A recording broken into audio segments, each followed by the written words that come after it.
Welcome back to Sledgehammer Horror, guys. I am Ken Sledge. And I'm Ashley Sledge. And let's talk horror. So today we're going to do our review on 2024's American version of Speak No Evil.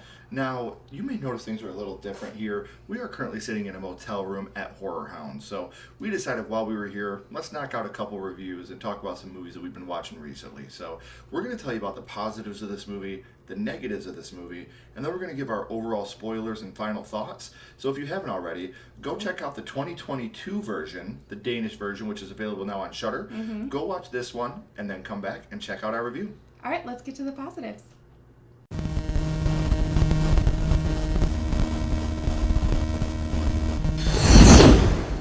So some of the positives, the cast is phenomenal. We got to give it up to our boy, James McAvoy. He is an actor. He did such a phenomenal job. You love to hate this guy, for real. Yeah. You have Mackenzie Davis. She's a freaking badass. She is a mama bear, and that is what I'm looking for. And then both of the children actors, they did so good. They're young kids, and they really sold it for me, along with the rest of the cast. Everyone really did phenomenal. Everyone in this movie was fantastic. There's enough of a change from the OG to warrant this one's existence. There are scenes that are beat by beat. There are scenes that are way different. So it does what we love in a remake. It takes the original, pays homage to that, but also makes its own film at the same time. Absolutely. There's beautiful shots of the countryside. It looks so great. Their vacation spot, I was like, oh, that's beautiful. I want to go there. Yeah. It's very pretty. There are some genuine, awkward moments. We'll like, talk more about them in feel the second-hand embarrassment. But there's some and you're singing moments. Yeah, singing moments and other weird moments that At a you're restaurant? like, yes, you're just like, what the hell? Yeah. But it's supposed to make you feel uncomfortable. I just wish James McAvoy would sing to me. Yeah, I know. Just sing to me, James. Maybe someday. It's suspenseful too, especially the third act. Oh my gosh, like the suspense. I had my knees up in my chair. I was just like, what's gonna happen? Right, because it's a little bit of mix of both. Like we're like, what's gonna happen, and also please don't happen what we think is gonna happen. Yes, please change it up. Like, the other one made me mad enough. Let's change this shit up. No.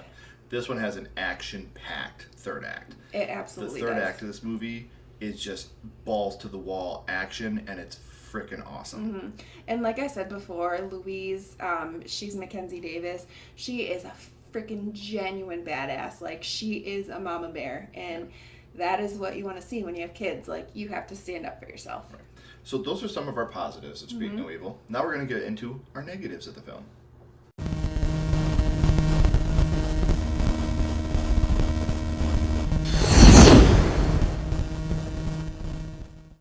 So some of the negatives, I'm not about to sleep on some dirty ass sheets. Like, don't invite me over and have blood stain, dirt stain, piss stain. I don't care what kind of stain it is. I'm not sleeping in those sheets. I was waiting for it. I was like, don't say it. A lot of the decisions made still drove me fucking crazy. Yes, you're just like, oh. Even though, you know it's going to happen. Yeah. But you're still just like... And I'm not even talking about some of the decisions that we knew were going to happen because of the original film. I'm talking about decisions that were made in this film on their own. Where I'm like, what the fuck are we still doing this for? Yeah. So because some of it is beat by beat, I feel like I kind of knew what was going to happen next. So I kind of wish I went and seen the OG first. I feel like I would have liked this more had I not seen the original first. Yeah, I agree with that. Which is no fault of this movie. No. You know, and it's not that's not this movie's fault. But between that and the trailer showed all the badass scenes that we were going to see in the third act, essentially. And it let us know in the trailer that something was going to be different, but I feel like it let us know too much that things were going to be different. I would have rather gone into this thinking we were going to get the same thing and then being shocked. Completely different, yeah. It felt like there was a lot of more stay, go, I'm ready to leave, I want to leave. Fucking leave. Like, that it drug out. It felt like there was way more. Maybe there wasn't. Maybe there was the same amount, but it felt like there was more. It did. Get in the car and leave. We got to go back. No, we got to leave. No, we got to go back. It felt like there was way more of that in this film. Yeah, just leave. Like, trust your gut. Yeah. Ben, the dad, the main guy. So we talked about how Mama Bear is a badass. He is not. No. I literally was like, hopefully Mama comes in and helps because he is such a fucking wuss that it drives me nuts. I'm not saying I'm a badass. I'm not trying to say anything like that, but I'm gonna put up a fight for my wife and my kids. Yeah. Period. And I think that was his fight, and that's the sad part. Yeah. So those are some of our negatives. Now, if you haven't seen it, we are going to spoil the film. So we're going to get into our spoilers. But go check it out, make your opinions for yourself, and then come back and let us know what you think of Speak No Evil.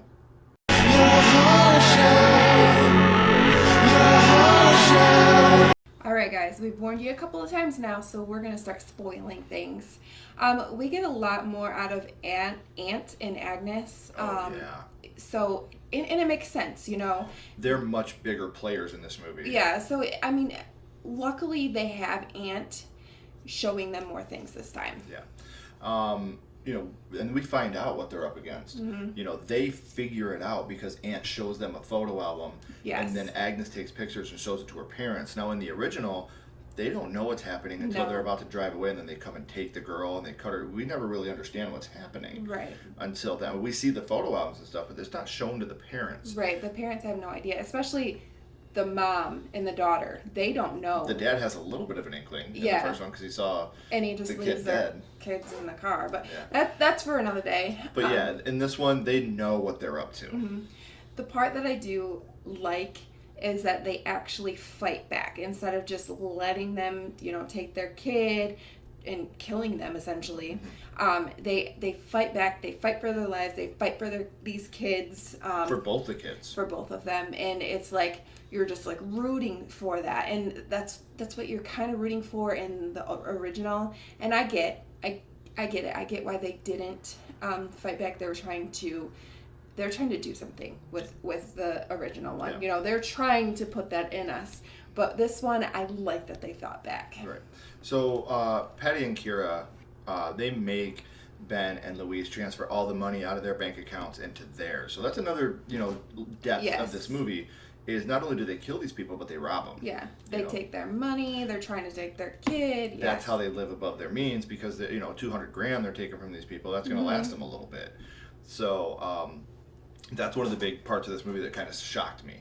You know, you're sitting there and you're watching him do a wire transfer, and he's like, "Ooh, 200 grand, all right." You know, so you actually see what's going on with that. Yeah, and Louise, we talked about, she's a badass. She's the one that actually kills the bartender Mike. that Ben couldn't overpower. She kills him, and she also kills Kira. So luckily we have Louise to, you know, do so something. Mike the bartender is kind of in on this whole thing. Yeah. He comes out to try to help them subdue these two, and he ends up getting killed for his troubles. But they kind of hint at, and I don't know if it was real or not, they kind of hint at the fact that maybe Patrick, actually kidnapped Kira when she was young. Well, she made it sound like, you know.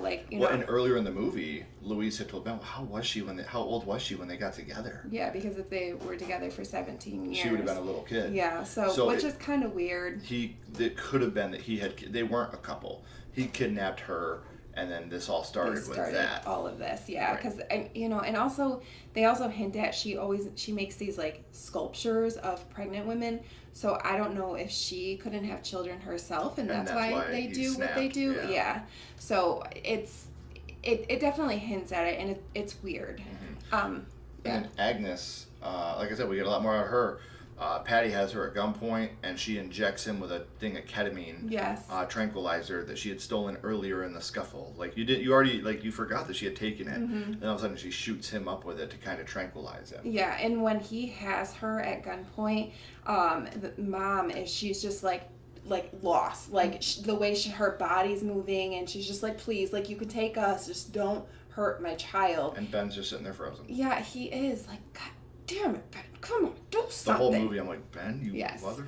Which isn't a negative. Like, I mean, it is, but, I mean, he played the character so well. He did, absolutely. Like, he's soft... Yeah, he's believable he's probably one of the most badass dudes in the world because he plays this role so well. Yeah. And then, so Patty, he is on the ground, not able to move because he's been injected with ketamine.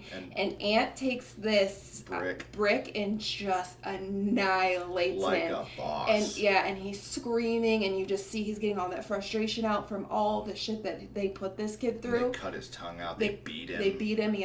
He shows Agnes these scars and stuff that he has on his stomach from what they did to him, and he takes all that frustration out on him, and you're just like, okay, Ant. And you could actually continue this story with Ant in the future, and because they have a whole speech that Patty makes, James McAvoy's character, about how as parents ruin their children, and so that could be the crux for Ant in the future, because maybe he enjoyed killing Patrick just a little too much, because it looked like he was pretty excited about what he was doing. And I think it's a way you could continue the story in the future. How Ant trying to get back into the normal world after everything he's seen.